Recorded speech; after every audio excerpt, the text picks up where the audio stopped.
Does your leaking toilet sound like this? Or maybe like this? That's not just the sound of your toilet running, but it's also the sound of your hard-earned money going right down the drain. I'm going to show you how to identify and fix two of the most common toilet valve leak sounds that nobody else is showing you. And the good news is it's cheap. Parts are between $5 and $20, and you'll need no tools. All you'll need is a bucket and some paper towels. So don't call a plumber. You've got this. As long as you don't have a pressure flush system, these Fluidmaster Performax or other leading competitive brand toilet fill valves or flapper valve kits will work on about 95% of all residential homes.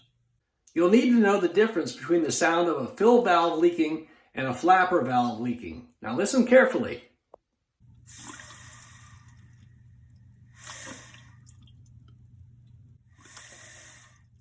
That's the sound of your fill valve leaking.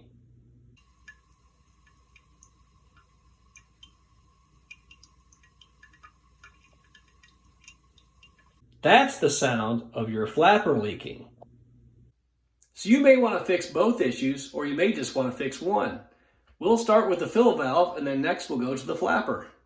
Your first step will be to turn off the water supply. You've got two choices here. The first and easiest one is if there's a valve right behind your toilet, just turn that to the right. Now, have a paper towel handy because sometimes mineral deposits will build up inside this valve, and as you turn it, it'll leak a little bit. So turn that to the right, and you're good. If you don't have a valve like this right behind your toilet, or it doesn't want to turn for whatever reason, you can turn off your main supply to the entire house. The next step is to remove the tank cover. Pick it up, carefully set that somewhere so it doesn't break. They are quite fragile. Okay, now we're going to flush the toilet valve, and we're going to hold the lever down so that all the water drains out of the tank, or at least as much as we possibly can get out. Hold down the lever.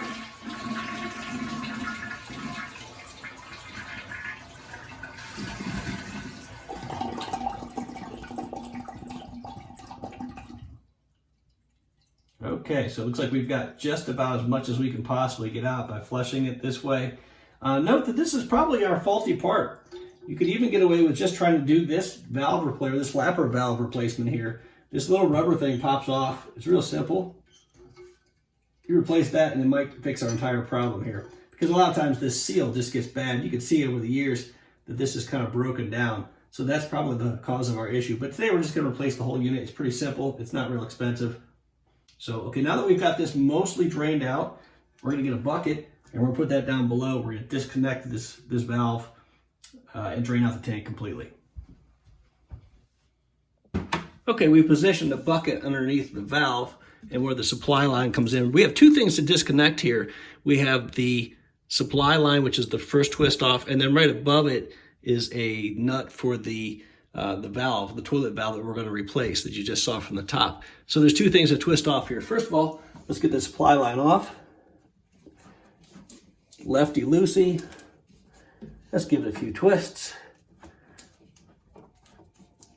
If it's really stuck, you could use a pair of channel locks or pliers, but usually these are just hand tightened. Okay, and there's a little bit of water that comes out.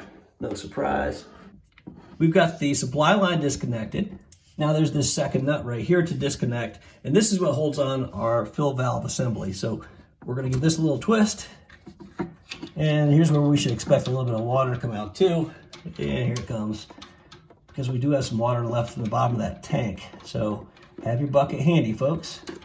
Spin that off, there it goes, until it comes off, and then pull the valve out from the top. You'll see, start to wiggle it, and there's our water.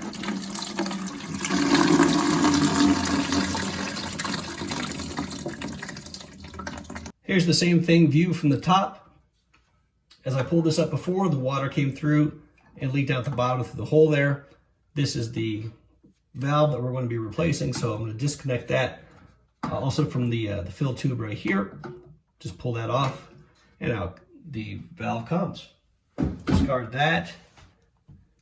Now we'll need to disconnect the flapper valve from the flush lever. Just unhook that. Usually there's a little hook on there. Pop off your two tabs. And again, this is the, let me zoom in a little so you can see better. Yeah, you can see how the rubber is broken down on this flapper, and that's really the cause of our issues here today. I'll discard that too. Now you can see here that the old flapper valve left some residue and broken down rubber on that top of that seal. So we want to make sure that that's completely taken off. So clean that off, take a paper towel, and just kind of rub that till it all comes off. You want to make sure that's a real clean seal there, because if there's any leftover pieces of that flapper still on there, the new one's not going to seal real well. You're going to have the same problems again. So our new valve has a rubber seal on the bottom right here. But again, you want to make sure that what this is up against is sealing very well. So if there's any debris in the bottom of your fill bowl here, you want to make sure this is cleaned out again. So take a paper towel, just clean that real good there. Make sure that you've got a good seal, because you don't want this bottom of the valve to be leaking too. Here's the new Fluidmaster PerforMax valve. Now, you need to understand how this works so you can adjust in advance. As the water raises inside the tank, this float comes up and that turns off this valve. The valve is essentially right in here in the top of this valve. So as this floats up, it turns the valve off. That's as it fills with water. So you may want to control how deep the water is inside your tank for two reasons. One, of course, the height of your tank. And the other thing is, if you want to really make sure it shuts off a little early, you could save some water and keep your water bills a little bit lower too. And those adjustments are easily done with this little click knob right here. You just turn this, and what that does is it sets the height of this float valve at a different location. They do recommend that the float height be about 3 inches between the top of this and the top of your fill tube here too. So to give you kind of a framework for what you want to shoot for, 3 inches between the top of this and that once it's installed. So let's set the new valve in place. Simply drop it through the hole right there. And then we're going to go down below and we're going to tighten on a new retaining nut, which comes in this little bag. So we'll open this up and we're going to put this on down below. And the retaining nut goes in from the bottom.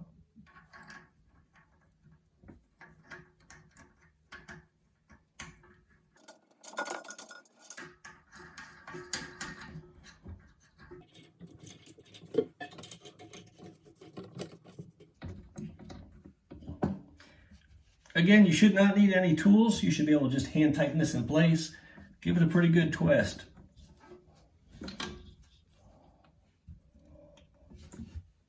Okay, now connect your water supply again. Hand tighten that as well. That should do it. Also in this bag is a refill tube clip. We'll take that out. This attaches to the other end of the refill tube. Slide that in there, just like so. And then that just clips right on top of the refill tube right here. Just like that.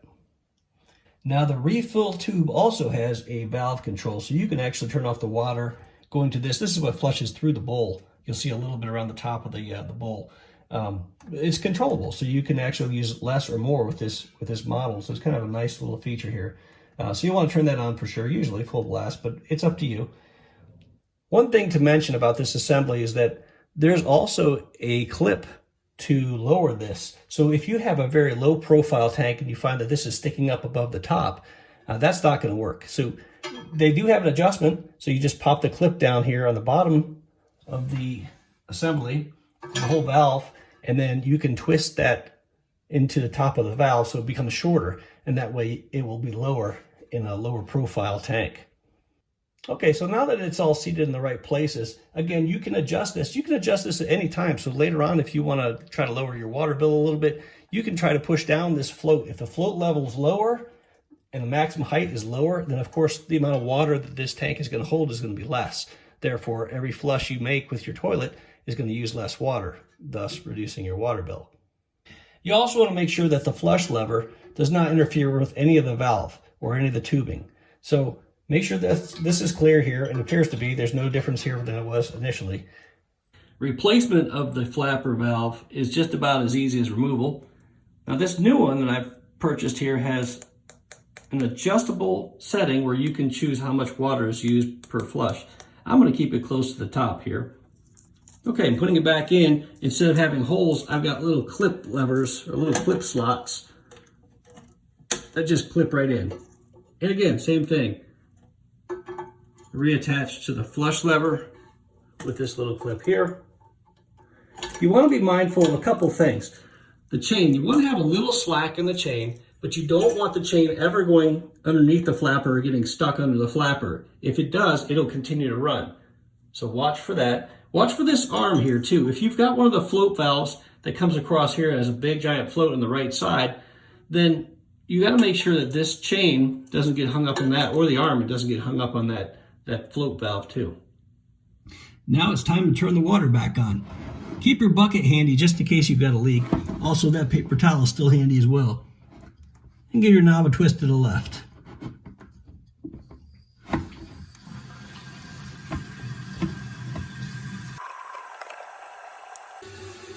After you turn your supply line back on, double check your flapper to make sure that there's no issues with the chain. So give it a flush and see if it closes properly without any interference from the chain. That's fine that it's hanging on there a little bit.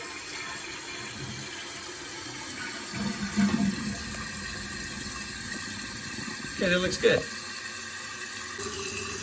Okay, we're filling here from the top. You can see this float valve is starting to move here.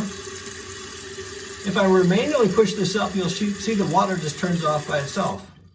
There we go. So now you can see what happens when we adjust this knob right here.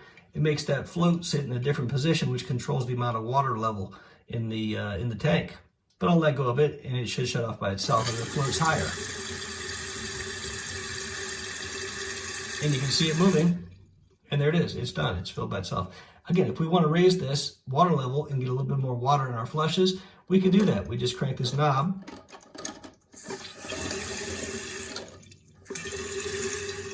And it goes a little bit higher before it shuts off. One last thing to do. Replace the tank cover. And that's it. Well, I told you had it. Pretty easy. If that saved you some money today, give me a thumbs up. Subscribe.